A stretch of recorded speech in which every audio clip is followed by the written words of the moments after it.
Good Okay. evening, everybody. We'll dedicate the shiur like every other shiur in the world to the הצלחה of all עם ישראל, including חיילי צה"ל, and to the רפואת הפצועים, and the הצלחה of the שבויים, etc. I want to dedicate it to my father-in-law, which is Yortzeit is tonight, and the name is Yosef Lieber ben Chaim. And we'll deal at this shiur with the end of Avraham's period, which is in our parsha. There is twice, if I might say, the gap or the bridge over the gap between Avraham's period of time and Yitzhak period of time. If you look carefully, and we won't do it now, when the servant Eliezer is sent to Haran to bring a wife to Yitzhak, so Avraham is a meshaleach, he's a sender, and he sends away his servant Eliezer, הוא משביע אותו, etc., and then he goes and tells them the whole story, and we expect Eliezer to come back with the wife, with Rivka, and to come back to Avraham. But it's very, very stressed out that when Eliezer comes back, he comes to Yitzhak. And then he tells even explicitly, ויאמר מי האיש הלזה ההולך בשדה לקראתנו? כן, רבקה asked him, who is the master, the person that is walking towards us? And then he answers, ויאמר העבד, הוא אדוני. Okay, so before he said many times, Adoni, Adoni, Adoni, Adoni, Vaishlacheni Adoni, Vayomer Adoni, Vayashbieni Adoni, he spoke about Avraham. Then he switches without any notice to Yitzhak, and on the one hand, we might think that there is a natural movement between Avraham to Yitzhak. Avraham was very old, he sent away his servant, and when coming back, it's the natural coming back it's towards Yitzhak. But then we come to the end of the parasha, which I want to share with you, and then we see Vayosef Avraham Vayikach Isha Ushma Ktura. We have three parashot here in this perek, and it's a question whether they belong or not belong to the stories of Avraham. The first one is his marriage to Keturah, whether it's another wife or not, we'll see it in a minute. The second one is his burial, which we'll deal later with it. And the last one is Toldot Ishmael, because we might say that Toldot Ishmael, on the one hand, doesn't belong to Toldot Yitzhak, to Avraham, okay? That it's a separate parasha. We have Ve'ele Toldot Ishmael ben Avraham, this section, and it doesn't belong anywhere. But we might say that it belongs to the ending of the story of Avraham. In any case, after this parasha, we don't meet Avraham anymore. We have just a parasha of Yitzhak. As I said, I think last year, it's very interesting, but by looking at the figure of Yitzhak, that is very passive, and we don't find many parashot dealing with him at all. We started with Avraham, with Lech Lecha, or even with the Maftir of Noach. We have all Lech Lecha, all Vayera about Avraham, the beginning of Chayey Sarah dealing with Avraham, the burial of Sarah. Later on, he sends away his servant, and when coming back, Avraham is dead. He passes away. And from Parashat Vayetze, you have Yaakov. And even the second half of Parashat Toldot deals with Yaakov. So it's strange in a way that with Yitzhak, we have maybe half a Parasha. That's it, the beginning of Parashat Toldot. And very interesting question that I had today around the whole story that we deal with in Perek Kaf Dalet. Avraham is very interested that his servant would not go to take a wife to Yitzhak from this country's women because they are very bad, they're evil people. Okay, so he sends his servant to go to his homeland. It's a machloket among the Meforshim. Where did he send him to? According to most of the Meforshim, to Rashi, he sent him to Ur Kasdim. He says, go either to Haran or to Ur Kasdim, where he was born. But according to the Ramban, Avraham was born in Haran, not in Ur Kasdim. Ramban has several places where he writes it explicitly that his shita is that Avraham wasn't born in Ur Kasdim. Avraham was born in Haran, and when he talks about Artzi and Moladati, he talks about the same thing about Haran. In any case, the big question is why Avraham is so makpid on Yitzchak not to marry, to be married to a woman from Canaan, but Avraham himself, I mentioned it a few weeks ago, he married Hagar, and Hagar, you cannot be mistaken, she was but Ish Mitzri, she was Shifcha Mitzrit, so she was from Bnei Cham, okay? So how is it possible that what's permitted to Avraham is not permitted to Yitzchak?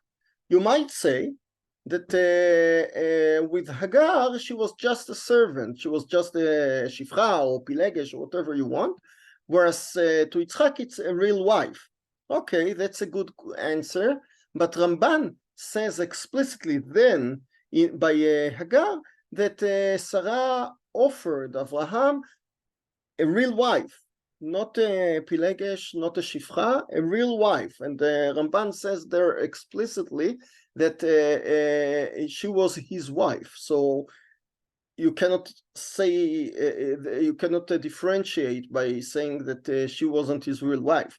So again, the question is, why is Avraham so makpid, and for himself he's not makpid at all? You might answer that you have to differentiate between Bnot Canaan and Bnot Mitzrayim. That you might say that Canaan is a cursed son, but the Mitzrayim is from Bnei Cham, but not cursed. So you might say that since Hagar was Egyptian, Shifcha Mitzrit, so she wasn't cursed, and therefore Avraham didn't think that there was a problem in marrying her. But according to, you might say that, but again, Ramban himself writes in our Parsha that there is no, Avraham didn't want Yitzchak to marry either from Bnot Canaan or from Bnot Cham HaMekulal. Rambam says explicitly that there is no difference. Radak says there is a difference between Bnot Canaan and Bnot Mitzrayim.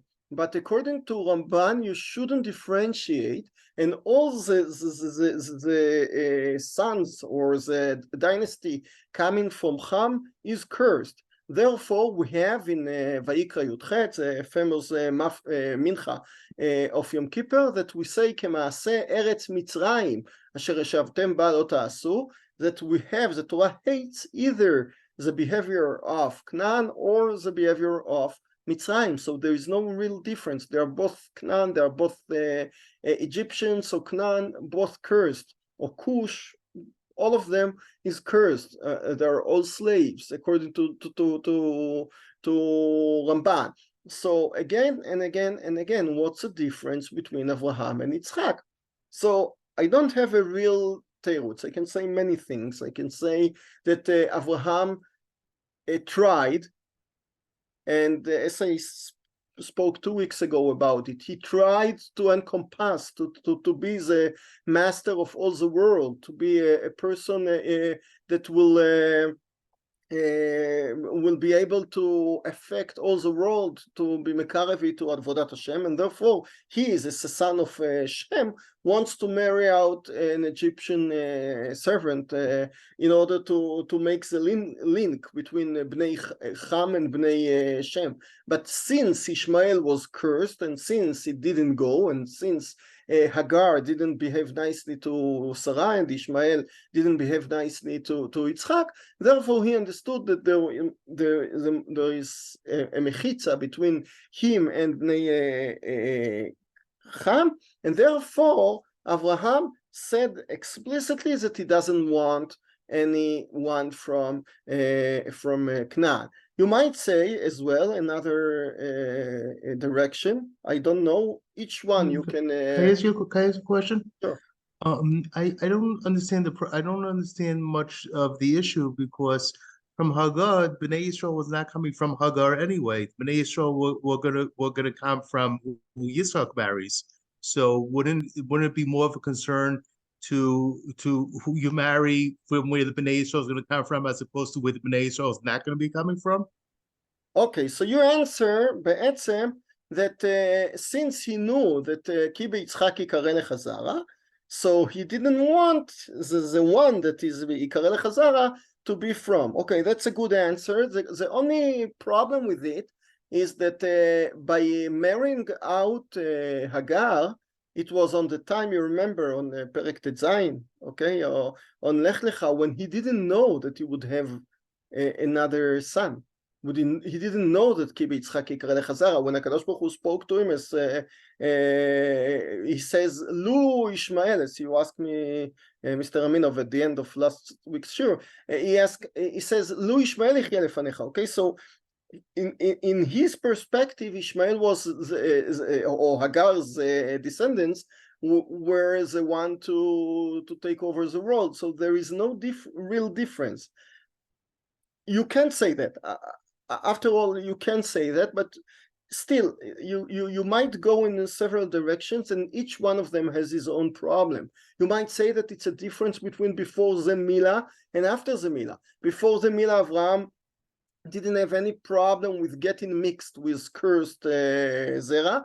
Afterwards, he's pure, but I think that the final answer, or maybe the one that all the diverged ways go into it, is that Yitzchak is something different. Yitzchak doesn't go out of Eretz Israel. Yitzchak doesn't have more than one wife. Yitzchak is the one that he is prohibited in what the father is permitted and what the son, Yaakov, is permitted. Okay, so he cannot do things that his father and son can do. He is a separate entity, and even if it's not fair, even it's mamash that Avraham is very strict with not letting him getting married to a Canaanian girl, and he himself did it, but yes, there is a mechitza, there is a difference between Avraham and Yitzchak. You can add it to all of what we have said, because Yitzchak is after the Milah, because Yitzchak is after Beki Yitzchak Yikare Lechazara, etc. But it's an unsolved issue that Avraham permitted himself to do something that he didn't permit his son. Now I'll go back to Perek Kafvav. Okay, so in any case, sorry, not Perek Kafei, sorry. Okay, so Avraham marries out another wife called Keturah. There is a different machloket in the Midrash and machloket in the Rishonim whether Hagar is Keturah or not. Rashi says that Hagar is Keturah. Okay, the same person, and Rashbam, his grandson, is so against it that he has to say that the pshat is not like Rashi, that the pshat that there are two different wives, Hagar and Keturah. Okay, so according to Rashi, we have one entity, whereas according to Rashbam we have two. And it's very surprising because we have heard all the parashot about the problem of Avraham, who is his descendants, that he doesn't know what HaKadosh Baruch Hu fulfilled, and then he has Ishmael, and at the end of his wife, his life, he has Yitzchak, and then Akedah, etc. And here he has 6 sons. ותלד לו את זמרן ואת יקשן ואת מדן ואת מדיין ואת תשבח ואת שוח. Okay, so it's mamash by the way, and it's so by the way that you read it fast, and you don't, if I ask you, you know to tell me about Agar, if you know to tell me about Yitzchak, but you don't know to tell me about the names of the Keturah. If I'll ask you all, what's the names of the sons, I don't know if you'll know them all, because it's really, really, really irrelevant. ויוקשן ילד את שבע ואת דדן, ובני דדן היו אשורים ולטושים ולאומים. Pay attention to the lashon here in plural. הם לא היו שבט אשור, they weren't לטוש, they weren't לאום, they were plural, meaning to say that the Torah probably brings it in order to show us that the blessing of Avraham, שהקדוש ברוך הוא promised him to make him into a goy gadol, is fulfilled here. He has many sons, not only as many nations, and therefore it's mentioned, it's stressed out by saying not Ashur, but Ashurim, a lot of nations, okay? Kol ele bnei Keturah. But it's very, very strict that on the one hand, he has a ribu, he has a big blessing. On the other hand, as I said before, all the ribu gets is a kick and is kicked out, okay? You very fast, ויתן אברהם את כל אשר לו ליצחק, ולבני הפילגשים אשר לאברהם, נתן אברהם מתנות. So not only that you have the difference between Yitzchak and בני הפילגשים, כן, might לכאורה it's in plural, okay, פילגשים, but Rashi says that it's written in a singular, so it's a machloket whether it's a pilagshim meaning to Keturah or to Hagar, but Abraham's two sons, one is Yitzchak and the other is all the rest, are compared. And livnei pilagshim asher leAvraham, unlike Yitzchak, he doesn't give all of what he has, all kol asher lo. To them, he just gives presents. So it's not Yerusha, it's a present, something that will be just money or assets, but nothing that will stay away, that will stay with them, like inheritance or something that it's judicial, belong to them. It's just a matana. Vayeshalechem.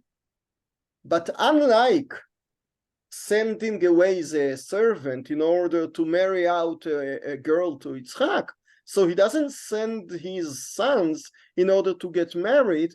Be'al Yitzchak beno be'odenu chai. It's not a matter of a fight after he passed away. No, be'odenu chai, and the Pasuk says explicitly, he kicks away, he sends away me'al Yitzchak beno be'odenu chai kedma el eretz kedem. So it's very strict from the Torah that with all the ribui, with all the talking about 6 sons, whereas we know just about 2, the whole ribui is in order to compare it to the 1, or maybe you compare the old 7, the 6 here with Ishmael that is not mentioned, Velivnei Pilagshim, he's hidden in the Livnei Pilagshim, and is compared to Yitzchak. Yitzchak is the real one that exists. Okay, so we have here, it's interesting, what time did Avraham get married with Keturah? L'chora, when Sarah passed away, Avraham was 137, right? She was 127 and he was 10 years more. So he has between 137 and 175 when he passed away, 38 years to marry out Keturah. You might say, and it doesn't contradict anything, that he has already married Keturah when he was married to Sarah before her death, and then mukdam v'murcha b'Torah. But the pshat vayosef Avraham vayikach isha, meaning after she passed away. So at least 30 years out of his life, which is 6th.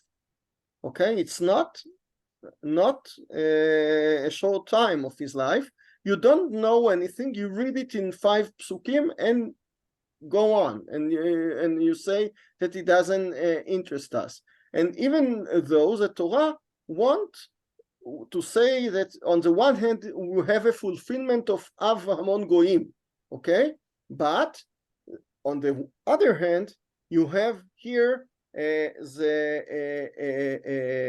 ha'adafa, preferring Yitzchak on the others. Okay. ויקבע, ואלה ימי שני אברהם אשר חי, 100 שנה ו70 שנה ו5 שנים. I want to להתעכב on it for a second. You know that a lot of numbers in Sefer Bereshit are related with digit 7. You have 127 of Sarah at the beginning of the parasha. You have 147 the years of Yaakov. Yeah. You have 137 between 27 and 47 the years of Ishmael. I would expect in a way that Avraham would be 157, okay, using the same digits of 5 and 7 and not 75. We come from Chazal that we know that all the Avot should have lived 180 years, and just Avraham 5 years were reduced from his life in order that he won't see his grandson going to Talmud Ra'ah.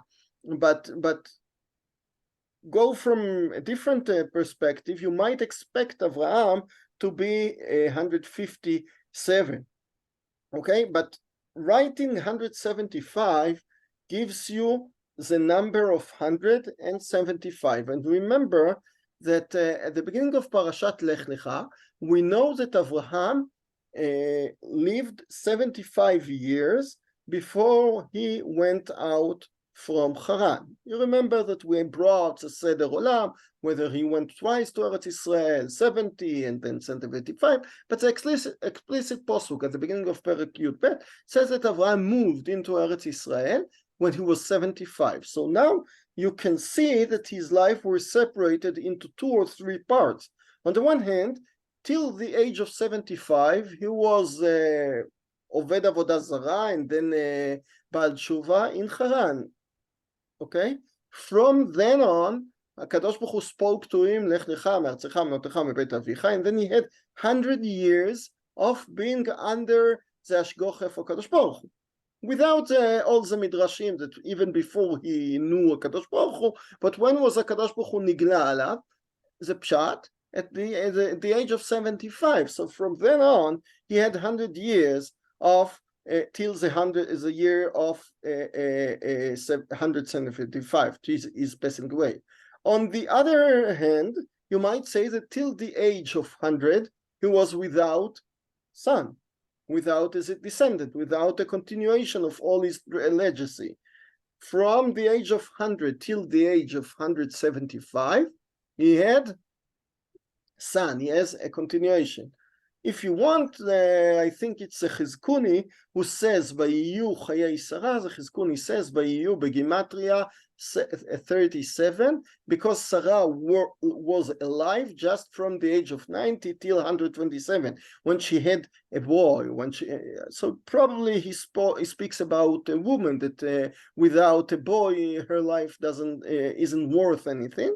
But you can say the same thing about Avraham, not as a man with a son, but more with as a believer with his continuity in the future after he passes away. So from the age of 100 till 175, he has a different life. He has a mamshich, Yitzchak.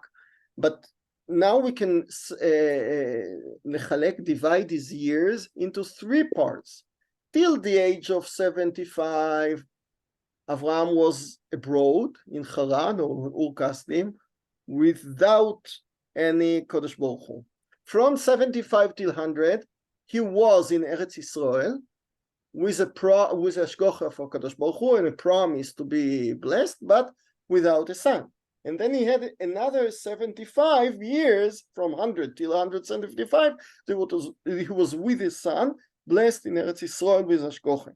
So we have three parts: 75, 75 at the end, and 25 years in the middle. It just stressing out what I said before, that 38 years it was with Torah, and we don't know anything about it, and it's written like nothing. You know that the same thing happens in the Chumash Bamidbar. You speak about the first year, you speak about the second year, then you have Chet HaMeraglim, 38 years, until the middle of Parashat Chukat. You just skip to the 40th year, because we don't know anything about the 38 years. The same thing happens here with Keturah, but now we saw that the main years of Avraham were Lech Lecha, Brit Ben HaBetarim, מלחמת ארבעת המלכים מת החמישה, his saving of Lot, and it all occurred between the years of 75 and 100, so just 25 years, and they were very, very important to him.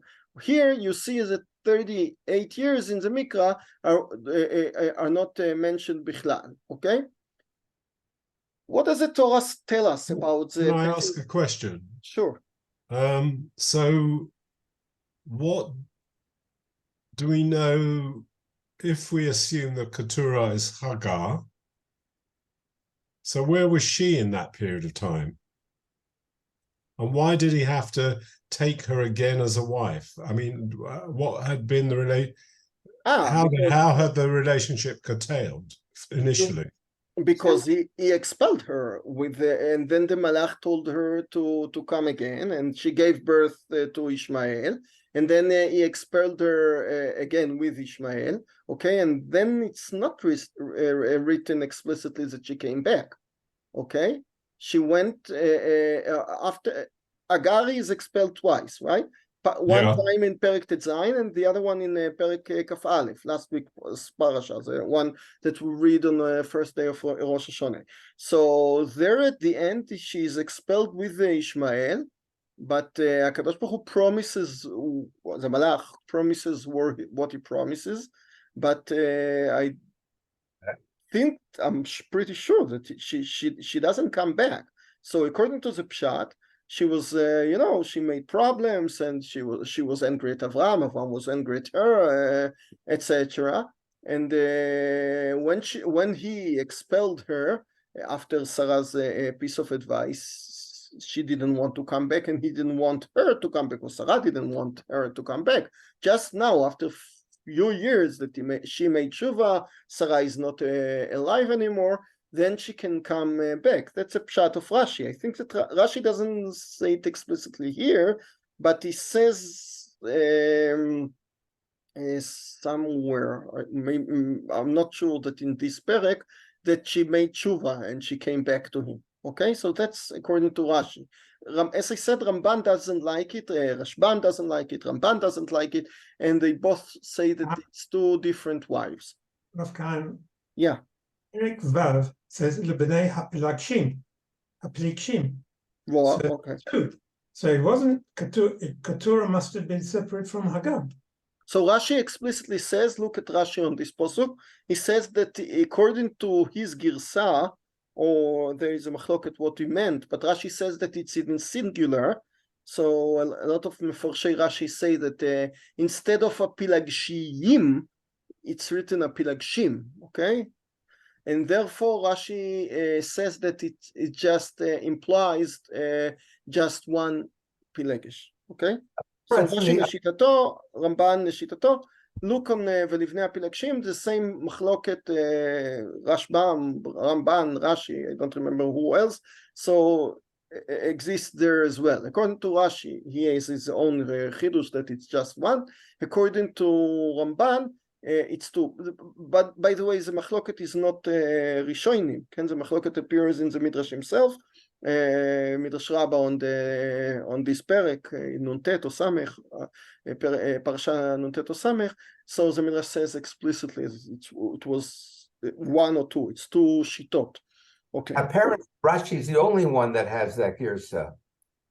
That nowhere else is there a girsa like Rashi has. Rashi doesn't say explicitly what he means in this girsa. He says it's lashon yachid, and so he didn't say that in his chumash v'livnei apilagshim it was written without yud.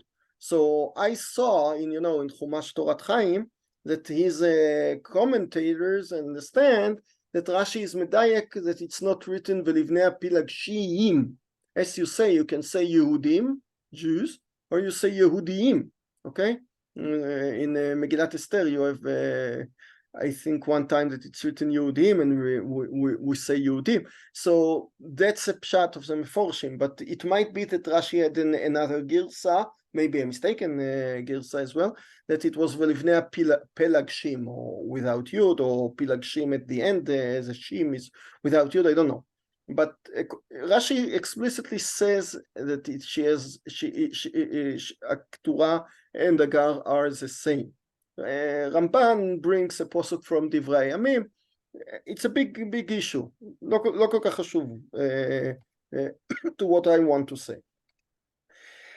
Anyway, we spoke about the age, 175. Vayigva vayamot Avraham b'seiva tova. So b'seiva tova, it's a correspondent with the pasuk, the opening pasuk of Brit Ven HaBetarim. Ve'ata tavo el avotecha b'seiva tova. So HaKadosh Baruch Hu promised him and HaKadosh Baruch Hu fulfilled. Zaken ve'savea. Usually we say zaken usva yamim. Okay? Sva yamim meaning that he had enough days. Okay? He didn't have to live more. He felt that he fulfilled his life well. But I read in Professor Yoni Grossman's book that he says something interesting, that the word savea, satisfied, is wider than just svayamim. Svayamim is the same, is a synonymous to zaken. He was zaken, and you can say svayamim, the same thing, that he is old and he has had enough, whatever. But savea, meaning that he was full of bracha. And it's interesting because if you look at his figure of Avraham Avinu, you pretend yourself a figure like David HaMelech that had a lot of promises and a lot of things to fulfill, but had difficult days in life. Avraham Avinu had a lot of years without a son. He moved. He had a galut from Haran, Ukasdim to Eretz Israel. Then he had a problem with Sarah. Then he had a problem with Lot.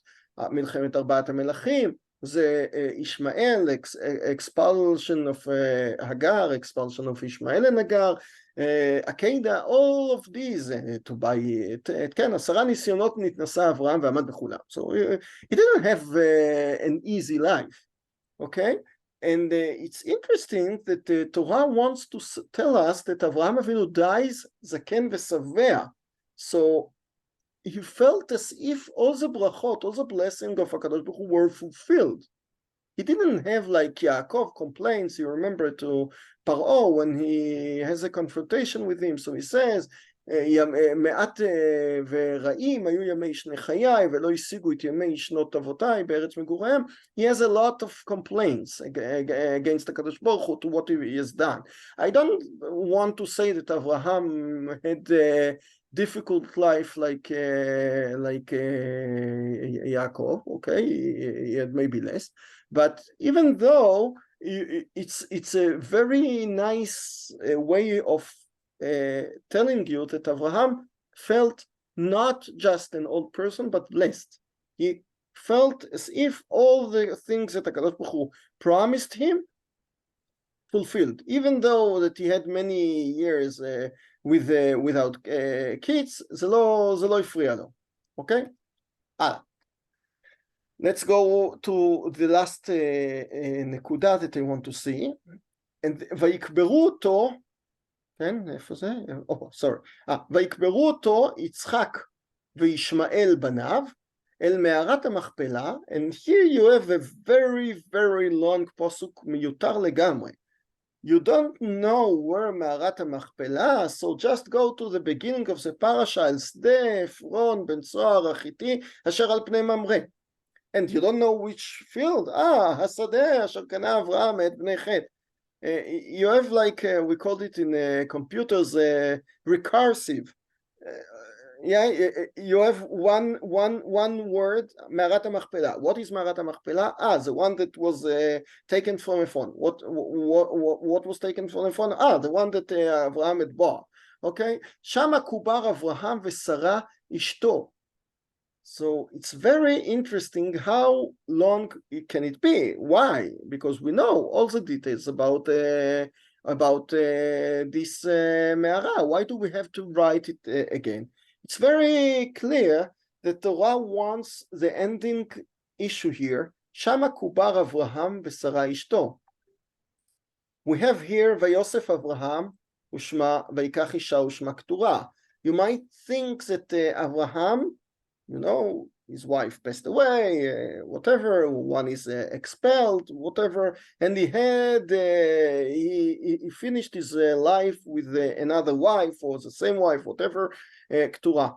But the pasuk wants to confront the beginning of this issue, Vayosef Avraham vayikach isha ushma ktura, with this pasuk, Shama kubar Avraham v'Sara ishto. And you know, the Gemara in Baba Batra says that somebody entered Me'arat HaMachpelah and he felt very intimate relations between Avraham and his wife. They embrace each other and in Me'arat HaMachpelah, because just Avraham and his wife, a real wife, is Sarah. So what happens here between the Pilagshim versus Yitzchak, okay, but את כל אשר לא ליצחק, ולפני הפילגשים, he just sends away with nice present and kicks them away and, you know, shalom, shalom, and don't come again. So the same thing happens with Iktura or Hagar or whatever. Avraham has many wives, but the only one to stay forever is just Sarah. So the pasuk wants to say the stability of Shama Kubar Avraham. Avraham is buried next to his wife Sarah, unlike Keturah, unlike Hagar, unlike any other one. Another pasuk is ויהי אחרי מות אברהם, ויברך אלוקים את יצחק בנו, וישב יצחק עם באר לחי רועי. And here again, I'm coming to what I've started the shiur with, because I said that there are two beginnings or two places in which the pasuk could switch from Avraham to Yitzchak. The one that I mentioned is here, that Avraham makes a whole story of sending Eliezer, and then at the end of the part, וישא עיניו וירא ונגמל רעים, ותאמר אל העבד, מי האיש הזה ההולך לשדה לקראתנו? ויאמר העבד, הוא אדוני. And here you have הוא אדוני, meaning to say Yitzchak. You have the switch, the natural switch, as a, you know, how is it called? מרוץ השליחים, relay race, okay? That's passing the stick from one runner to another one. So the HaKadosh Baruch Hu stopped with a sgocha of Avraham. Avraham is old, and now it switched to Yitzchak. But we have another continuation of this, and here, just when Avraham passes away, so immediately we see that HaKadosh Baruch Hu goes to Yitzchak, okay? שמה קובר אברהם ושרה אשתו, ויהי אחרי מות אברהם, ויברך אלוקים את יצחק בנו. It's a pasuk that could have been written then, at the end of פרק כ"ד, when Yitzchak becomes the master. But no, HaKadosh Baruch Hu wants to say that the bracha, that even if you see here just a death and the ending of Avraham, no, the ending is not a sad ending, it's just a continuity with Yitzchak. So again, I wanted to discuss Ishmael. I'll do it maybe next time, but next week I'll compare it to Esav. But again, we have here the ending of Avraham. We have a very short discussion with Yitzchak, but even though that we speak about many major years among the years of the life of Avraham, 38 years, the Torah says it shortly in order to say that even though that he had many kids, 6 versus 2, 1 plus 1 from Ishmael and Yitzchak, but the kids here are just ribui or just a fulfillment of all he has had, and they're kicked away and thrown into other places. But Avraham really concentrates in Yitzchak, and Avraham feels like blessed. Avraham feels like Savea. Avraham, we spoke about the 175 years in the section of 25, whereas you have 2 parts of 75. And at the end, we have the Chibur of Yitzchak and Ishmael. And it's very interesting to see. I'll just mention it and we'll end here. Yitzchak's name comes from laughter. But you might say that Yitzchak name, it's not clear where Yitzchak name is made, because of the laughter of Sarah, or maybe because of the laughter of ותרא שרה את בן הגר המצרית אשר ילדה לאברהם מצחק. And maybe the מצחק of Ishmael makes Yitzchak. And you just a thought for a food for thought. Compare in your mind the 2 boys, Yitzchak and Ishmael. I spoke about the passive Yitzchak that doesn't do anything and everything is made to him, but I spoke 2 weeks ago about Ishmael that he doesn't do anything, he just fights with Yitzchak. Okay, the only deed that is mentioned that Ishmael did was here, the burial of Avraham, and they're both passive. Maybe Yitzchak is affected, not just Ishmael is affected by Yitzchak, but Yitzchak is affected by Ishmael, and that's why maybe his name comes from Ishmael, from the tzchok of Metzachek. Okay, it might be as well. Rashi brings a masoret, a tradition that Ishmael made tshuva, and therefore he is called Bno. Okay, that he buried Avraham. השדה, שמה קובר אברהם ושרה אשתו, סליחה, ויקברו אותו יצחק וישמעאל בניו. So on the one hand, Yitzchak and Ishmael are both the sons, and in all the parasha of here, of all the sons of Avraham, you have still a priority between Ishmael to the Bnei Pilakshim, because Bnei Pilakshim are not called Banim, they are not at the burial of Avraham, and Ishmael, yes. So Ishmael is Zoiche to be Koiver, and is Zoiche to be mentioned among Yitzchak. And Ishmael is Zoiche to have Chatzrehem v'tirotam. He has 12 tribes, he look like Yaakov. We'll speak about it next week. But on the other hand, we see that Al Pnei Kol Echav Nafal, unlike the posuk that Al Pnei Kol Echav Ishkon, that the Malach promised Agar, here you have a posuk saying fall, and it doesn't matter how we will explain fall, but it has a negative meaning, that collapsed or didn't succeed or something like this. And you have with Ishmael, and we'll discuss it at length Be'ezrat Hashem next week, that Ishmael is mentioned at the end to give you something in the middle. You have Yitzchak, which is the main thing. You have the Bnei Pilakshim, which are kicked away, but you have Ishmael in the middle. On the one hand, he is a son. On the one hand, he makes tshuva. On the one hand, he is very similar to Yitzchak. Yitzchak comes where from? Vayashav Yitzchak in Be'er Lachai Roi. What happened in Be'er Lachai Roi? It's a place where the angel talked to Hagar about the life of Ishmael. So there is some yearning for his brother Ishmael. He goes to Be'er Lachai Roi, it's not clear what he has done there, but some people say that he looked for his brother in a way. So there is like something like twins. They are not twins, but Yitzchak and Ishmael, there are similar things among them, and therefore they're both called Banav. But on the other hand, where Yitzchak stays as Ki Yitzchak Yikra Lechazera, Al Pnei Kol Echav, Ishmael just Al Pnei Kol Echav Nafal, and the parasha ends with Al Pnei Kol Echav Nafal. The famous Baal HaTurim says that you have to read it like one big pasuk, Al Pnei Kol Echav Nafal, ve'ele toldot Yitzchak ben Avraham. So you have here the כאילו, the מאזניים between Yitzchak and Ishmael. This falls, and then Yitzchak goes and be the Ikar of the Metzias.